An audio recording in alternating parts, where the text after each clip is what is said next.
Assalomu alaykum hurmatli obunachilar. Jahon bozoridan gapiramiz. Xudo xolasa navbatdagi obyektimiz mana shu ko'rinishga yetib keldi. Bittadan like bosib bizni podдержкалab qo'llab-quvvatlashda davom etib turasizlar. Bu videoni mana shunday xomon qildirmoqchi bo'lgan tanishlarga jo'natib qo'yasizlar maksimal darajada. Xudo xolasa sizlarga razmeri, rasxodlarni qo'ldan kelgancha tanishtirib o'taman. Qani bo'lmasa videoni boshladik. Like'ni bosib, podpisatsiyani bosib qo'llab turinglar. Bir boshdan boshlaymiz. Bu tomonimizda mana eshigimiz. Akfachi akalar mashina bog'ishomonli akfachi akalar, akfachi tanish akalarlar bo'lsa jo'natib qo'yasizlar. Tayini qo'ymay ketishdi. Ertaga qo'yib beramiz deb bir hafta bo'ldi, hali qo'ygan yo'q. Lekin ishlariga gap yo'q, cho'tkaga. Eshiklar, ligirovkalar ham yo'q joyda. Xo'p, bu yog'imiz tashqari hut. Tashqaridan shunday kirganda kulchatorimiz bor. Mana shunday kulchatorimizni ham alohida ko'rsatib berish operator yaqinroqdan. Mana shunday ajoyib holatda kulchatorimizni ham dizayn qilganmiz. O'zi oq, korpusini qora qilib, atroflari bunday hoshiyalari tillarang bo'lgan. PVH panelimiz tillarang svetiga o'xshashib ketadi. Bu yerimizda avtomat shitimiz mavjud. Faqat hammom uchun bu. Hammom uchun nimcha buncha ko'p avtomat shit deydigan aka-ukalarimizga mana shunday avtomat shitlarimizni qo'ldan kelgancha tanishtirib o'taman. Bilmaganlar uchun ma'lumot bo'ladi, bilganlar uchun takrorlash bo'ladi. Hop, birinchidagi turganimiz uzu avtomatimiz. Uzu avtomatimiz utechkani sezadi. Utechka deganda teng yorilishi mumkin. Kir mashinani teni, Aristonni teni, Teoplipolni teni yorilishi mumkin. Shu teng yorilganda zazimlenali bo'lgan montajlarimiz, yerga zazimlena qoqqanmiz. Odamni, insonni xavfsizligi uchun bo'ladi. Utechkani sezganda, utechka bo'lganda, utechkamizdan zazimlenaga yerga ketadi. Utechka tok yerga ketadi, odamni qattiq urmaydi. Urishga ham bormaydi. Yerga ketgan tokni bu sezadi-da, utechkani bu sezadi-da, avtomat tirsida tashlaydi avtomat. Avtomatimiz tashlaydi. Bu yerimizda relay напряжение deydi. Bu relayimiz tok pasayib ketsa yoki ko'tarilib ketsa, tok pasaysa yoki ko'tarilsa avtomatik o'chadi. Tok pasayib ketsa bu yerda avtomat motorimiz bor. Tok pasayib ketsa bu avtomat motorimiz ishlab turaveradi. Suvni yaxshi haydab bermaydi, keyin o'chmaydi. Shuni kuyishini, avtomat motorimiz kuyishini oldini oladi. Tok pasaysa o'chadi. Tok kuchayib ketsa bilasizlar, tok kuchayib ketib qolsa ham kir mashina kuyib qolishi mumkin. Ariston tenlari, shunga o'xshash elektrический narsalar kuyib qolishi mumkin. Shuni kuyishini oldini oladi-da, tok balatlab ketsa ham o'chiradi. Avtomatik o'chiradi. Xo'p, o'chgandan keyin o'zini nastroykalari bor. Necha voltdan oshib ketsa o'chirish, nechadan pasayib ketsa o'chirish, o'chgandan keyin necha soniyadan keyin yonish, o'zini hamma bir unaqalari bor ichida. Nastroykalari bor. Nastroykalarni xudo xolasa nastroyka deb kommentariyga yozib ketsanglar, tushuntirib o'taman keyingi videomizda. Bu yerimizda ikkita Ariston uchun pryamoy tortilgan. Bu yerimizda nolobga montaj qilsa ham bo'lardi. Mana shu 8 tani o'rniga 4 ta avtomatimiz tushardi. Nolobga montajda shu ustalbalardagi 0 bilan +1 bilan uzilib qolsa, shu almashib qolish holatlari bo'lishi mumkin. Shunaqada nolobga montajimiz noto'g'ri ishlab qoladi. Shuning uchun biz bu yerda alohida fazaga ham, nolga ham alohida avtomat olganmiz. Boshida ortiqcha rasxod bo'lgan ozroq. Lekin xavfsizlik tomonlama, utechka yoki bir massa bo'lib qolish tomonlama sezgirroq bo'ladi, yaxshiroq ishlaydi. Hop, eshikdan kirganda mana shunday chap qo'limizda 60 santimetrlik rakivinamiz mavjud. Rakivinamiz ko'rib turibsizlar, mana shkafli, tagiga biror nima qo'ysa bo'ladi. Ortmasi bor o'zini, vakuumli, narsada yopilib ketmaydi.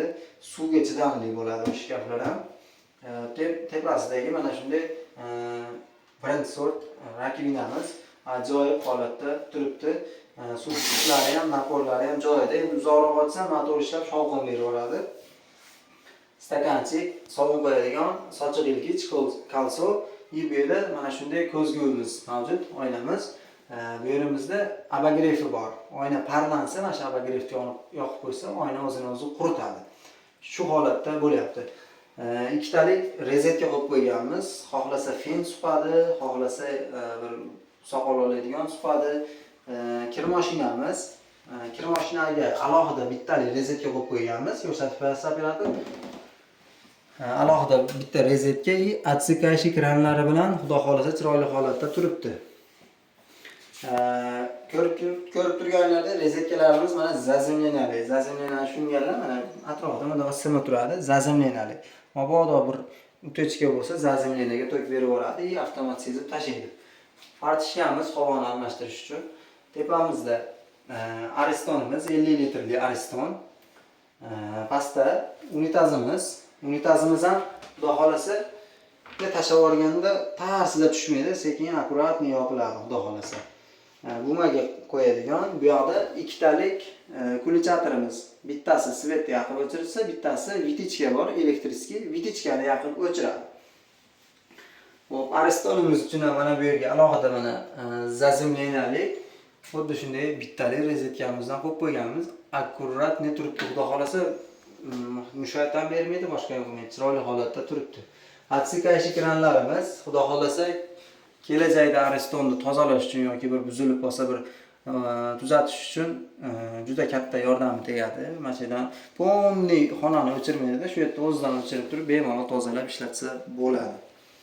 Xo'p, bu yoq tomonimizda uydan kirish xotiri ham bor. Uy yotoqxonadan shunday kirsa ham bo'ladi. Yotoqxonamiz balandligi uchun bu yerga bir pog'onali mana shunday zinacha qilib qo'yganmiz. Zinani yonida shunday motorimizga joy tashlab ketganmiz. Motorimizni ham o'rnashlari akkuratni, xudo xolasa, qo'ldan kelgancha ustozimizdan o'rganganimizcha bir turbalar bir xillarnikini ko'ramiz. Endi biron yomonlashmasin, turbalarni aylanib o nariyoqdan qaytib keladimi? Xudo xolasa chiroyli qilib qo'yganmiz, maqtanish emas. Rezetka qo'yib qo'yganmiz bu yerga, mana xuddi shunday rezetkamiz. Xo'p, bu yog'imizda ham sushilka, ham vishilka. Sochiq ilib, banner sochiqlar ilib qo'ysa bo'ladi, bannerdan chiqqandan keyin. Bu yoqda vishilka. Xudo xolasa vishilkalarimizdan chotki. Hop, bu yog'imizda tahorat oladigan joy. Bemalol mana bu yerga bitta tabletka qo'yiladi. Tabletkani qo'yib tahoratni olsa bo'ladi. Bu yerga bitta sovun qo'yadigan qo'yib qo'yganmiz. Yaqinroqdan ko'rsatasiz operator. Tahorat oladigan joyimizda chuqurroq qilganmiz. Shtobi pastga tushgan suv obratni tahorat olayotgan odamni o'ziga sachramasligi uchun. Hozir ko'rsatib beramiz. Umuman sachramaydi mana. Quruq. Sachramaydi. Sababi mana bu kafelimiz ukloni yaxshiroq uklon bo'lgan, shuning uchun sachramaydi. Shu holatda bo'lib turibdi. Endi ko'pchilik kommentariyaga yozyapti. Unitaz bor joyda tahorat oladigan joy mumkin emas, tahorat olsa bo'lmaydi deyapti. Endi mana shuni biz o'zimiz ilmimiz yo'qligi uchun ahli ilmlar deydi-ku, qorakalardan so'radik. Agar deyapti zamonaviy hojatxona, unitaz, chashagan, suvli hojatxona bo'lsa deyapti, qo'pol qilib aytganda, undagi najosat tashqariga kanalizatsiyaga, kolodezga chiqib ketadi. Unitazdagi, chashagandagi najosat tashqariga chiqib ketadi. Ana bu joyda suv poklovchi narsa, suv yuvib chiqib ketadi. Ana bu joyda tahorat olsa bo'ladi degan tushunchani berdi. Men savol berdim, shu narsani savol qilib berdim. Demak, unitaz chashagan qo'yilgan bo'lsa ham bemalol tahorat olsa bo'ladi. Pollarimiz mana shunday naqshli 60-60 matviy kafellardan foydalanilgan. Mana shu holatda bo'lyapti. Bu yog'imizda ekoxonamizni isitish uchun elektriskiy tepli polimiz mavjud. Bunda suv aylanadi, ichida suv isitib beradi. Oyoq yalang kafega oyog'ingizni qo'ysangiz, oyoqni kuydiradigan darajada suv isitib beradi. Ekoxonani mana shu joydan ligirovka qilsa bo'ladi. Xolasa u xonani yoqadi, xolasa bu xonani yoqadi, xolasa bittasini ekoni yoqib qo'yadi. Shunday holatda ko'rinib turibdi. Yerimizdagi Aristonni ko'pchilik videoda ko'rib aytishi mumkin. Unitazdan turganda bosh tegishi mumkin. Meni boshim bilan mana bu Aristonni orasida ancha masofa bor. Xudo xolasa bu mushoyat qilmaydi bu. Shunday holatda. Endi ichkariga kiramiz. Ichkari xonamiz kafel variantda bo'lgan. Bu yer oldin pechka qo'ymoqchi edik. Topli polni o'zi ham zakonni istadi degan maslahatni berdik. Pechkamiz atmen bo'ldi. Bu xonamiz o'zi ham tor bo'lgan. pechga qo'yilsa yana ham torayib ketardi. Uklonlarimiz zagonli bo'lgan. Bundan oldingi videolarimizda kafelni uklonlarini ko'rsatib o'tganmiz. Xudo xolasa bu xonamiz ham pollari 60 ga 60 matli kafel и 60 santimetrli trapimiz. Mana shunday holatdagi dushovoy stoykamiz. Bu yog'imizda esa sovun shampun qo'yish uchun polka. Bu yog'imizga esa vishilka o'rnatib qo'yganmiz.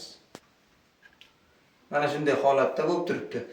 Xonani bir qator shunday patoloylari-yu devorini bitta chiroyli qilib obzor qilib qo'yasiz. Bu yog'imizda bitta narsani aytib o'tay. Havo almashtirish uchun vitechkamiz bor. Cho'milayotganda yoki cho'milgandan keyin vitechkani elektriskiy tashqarida kulchatir qo'yib qo'yganmiz. Yoqib qo'ysa parini tortib ketadi. Hozir bitta xonani obzorini ko'rsatamiz, kafellarini. Xudo xolasa bittadan like bosib tursanglar, razmerlarini ham, rasxodini ham aytamiz.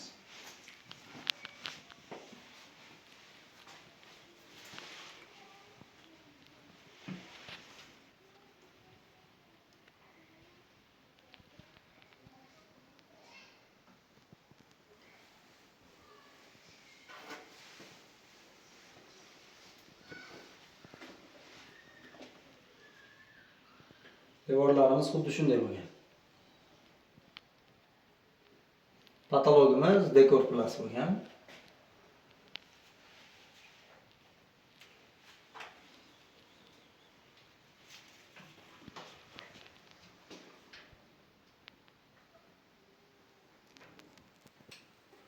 Hop, endi razmerlarga keladigan bo'lsa, ko'pchilik xomon qildirmoqchi bo'lgan aka-ukalar razmerlarni noto'g'ri tashab qo'yishadi-da. Noto'g'ri tashab qo'yishadi. Razdelkani kichkina qilib qo'yadi, hammomni katta qilib qo'yadi. Aslida hammom dushovoy xonaga faqat cho'milish uchun kiriladi. Dushovoy xonani kichikroq qilish kerak, razdelkani kattaroq qilish kerak.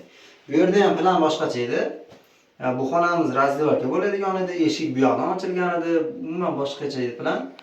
Biz aytgan variant uy egasiga ma'qul keldi va bu yerda shunday bloger tost dedik, nariga xonani razdelka qilib qo'ydik. Shunday plan bo'lgan. Xudo xolasa planimiz sizlarga ham yoqdi degan umiddaman. Like bosib qo'yasizlar. Endi razmerlari 1.20 ga 2.10 bo'lgan bu xonamiz razmeri. 1.20 ga 2.10 razmerda bo'lgan. Bunaqasi 2 metr bo'lgan. Bo'yi 2.10, bunaqasi 2, bunaqasi 1.20 bo'lgan. Endi nariga xonani ko'rsatib o'tamiz.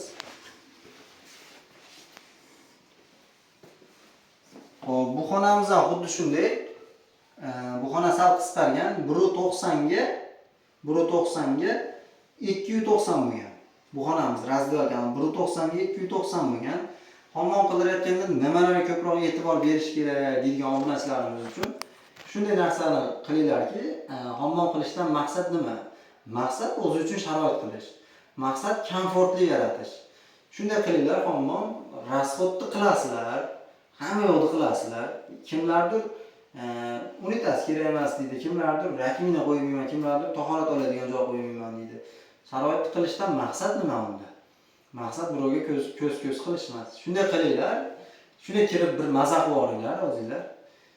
Hamma komfortli bo'lsin. Komfort deganda hamma sharoiti bo'lsin. Tahorat oladigan, xullas hammomga nima kerak bo'lsa, hammasi bo'lsin. Hammasini 100% qilinglar, xudo xolasa maza qilib foydalaninglar. Sizlar bilan men Muhammad Yusuf Mamatqulov bo'ldi. Rasxodlarini kommentariyada rasxodi qancha bo'ldi deganlarga rasxodlarni aytib o'tamiz. E'tiborlar uchun rahmat deb qolamiz. Butun O'zbekiston bo'ylab usta xizmatlarimiz mavjud. Bemalol 24 ga 7 aloqaga chiqib olasizlar. Qo'ldan kelgancha borib qilib berib kelamiz. Kimlardir Qashqadaryodan telefon qilib, bitta hammomga ham, bitta baynaga ham kelaverasizlarmi deydi. Bitta samarasi qatirish kerak bo'lsa ham borib qatirib berib kelaveramiz. Qashqadaryomi, Surxondaryomi, Qoraqalpog'istonmi, bitta samarasi qatirish kerak bo'lsa ham borib qatirib berib kelaveramiz. Aloqaga chiqaverasizlar. E'tiborlar uchun rahmat. Bizni poddeshka qilib qo'llab-quvvatlab turganlar uchun kattakon rahmat. Sog' bo'linglar, salomat bo'linglar.